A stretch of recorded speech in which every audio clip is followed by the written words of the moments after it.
Welcome साथी, स्वागत है आरसी यूट्यूब चैनल में। आज का टॉपिक है फेज और इन्वर्टर का दोनों का एक साथ कनेक्शन कैसे करें। आपके सामने एक ट्यूब स्विच है। अगर मेरा ड्राइंग वाला वीडियो नहीं देखे हैं, जाकर डिस्क्रिप्शन में जाकर चेक कर लें। वो भी वीडियो देख लेंगे तो बिल्कुल समझ आएगा, इसमें भी समझ आ जाएगा। लेकिन बिल्कुल हम चाहेंगे बिल्कुल आपको समझ आए और आप उसमें कोई भी दिक्कत ना हो के। ठीक है दोस्तों, चलिए शुरू करते हैं। सबसे पहले आप इसमें जानते हैं कि ट्यूब स्विच कैसे काम करता है। ऊपर भी दाबते काम करता है, नीचे भी काम करता है। ठीक है दोस्तों, ट्यूब स्विच में 3 पॉइंट होता है। एक, ठीक है, 1 2 3 पॉइंट होता है। यहाँ बॉल स्विच में 2 पॉइंट होता है। सबसे पहले हम इसमें क्या करेंगे,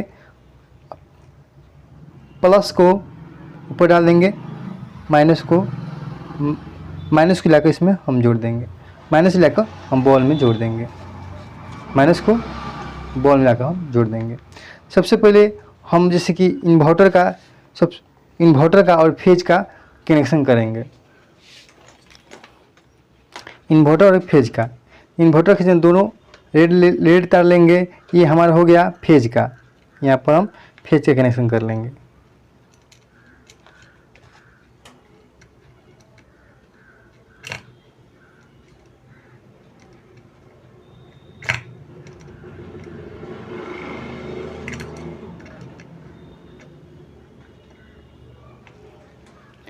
फेज के हो गया।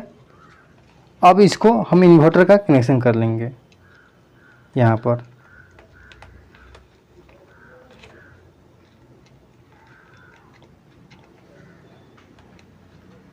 इन्वर्टर हो गया। अब जो ये रेड तार दिख रहा है बॉल का, रेड तार लेकर हम यहाँ पर हम डाल देंगे। बॉल का पॉइंट लाकर हम यहाँ पर डाल देंगे। अगर यहाँ पर आप बुझिए, अगर घर में का भी लोड हो, घर में का लोड है तो ज़्यादा पावर का आपका ट्यूब स्विच है तो आप ऐसे भी वायरिंग कर सकते हैं, चाहे डबल फेज का भी वायरिंग कर सकते हैं।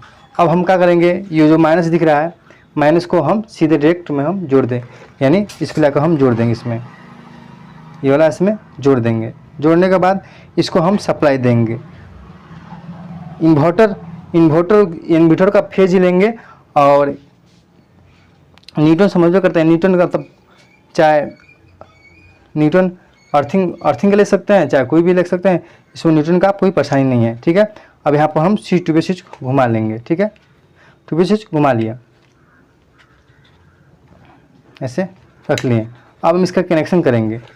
हम स्विच बोर्ड लेंगे और दोनों फेज, जैसे कि इन्वर्टर का आप फेज ले सकते हैं, आप चाहे फेज के लेते हैं, चाहे इन्वर्टर कहते हैं, लेकिन दोनों का हम फेज ही लेंगे। ठीक है, कि एक ही ना कि हम इन्वर्टर का न्यूटन ले लेंगे तो अब इसमें ट्यूब स्विच में सप्लाई देंगे तब होगा, नहीं हो पाएगा। ठीक है, ये हमारा न्यूटन से में रहेगा। इसमें दोनों का हम कनेक्शन लगाकर हम स्विच बोर्ड में अपना हम लगाकर चेक कराएंगे कैसे ये काम करेगा।